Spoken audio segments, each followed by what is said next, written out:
क्या आपने कभी सोचा है कि जिस देवता का हम रोज जप करते हैं, जो भस्म से लिपटे हैं, गले में नाग है, जटाओं में गंगा है, जी हाँ, शिव, वो कहाँ से आए? क्या वे भी जन्म लेकर इस दुनिया में आए थे? क्या उनके भी माता पिता थे? आज इसी सब बातों का विश्लेषण करेंगे आज की इस वीडियो में।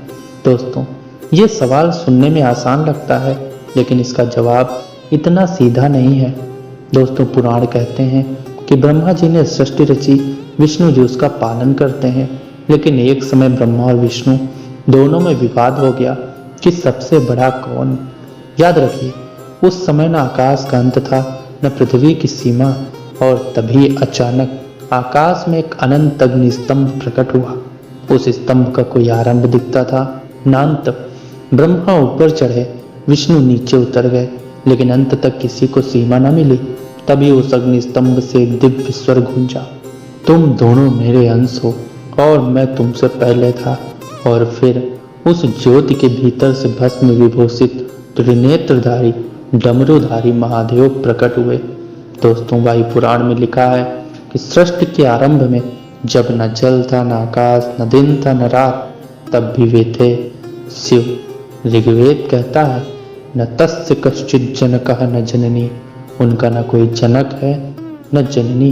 अब सवाल ये उठता है, अगर माता पिता नहीं तो फिर वे प्रकट कैसे हुए? दोस्तों, कुछ कथाओं में कहा गया है कि शिव हिमवान के पुत्र हैं, क्योंकि पार्वती से विवाह के कारण लोग उन्हें हिमालय का दामाद मानते हैं। लेकिन यह विवाह लीला है, जन्म कथा नहीं।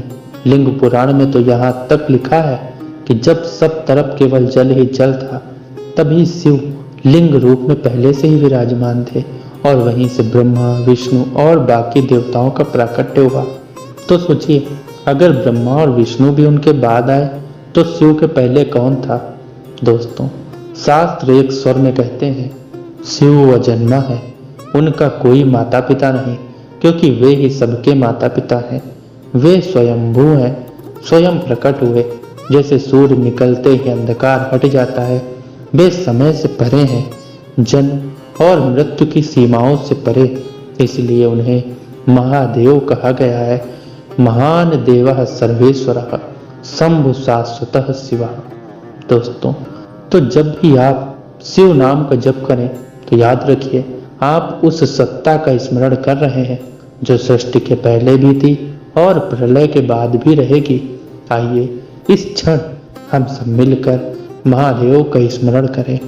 सांब सदाशिव, सांब सदाशिव, सांब सदाशिव।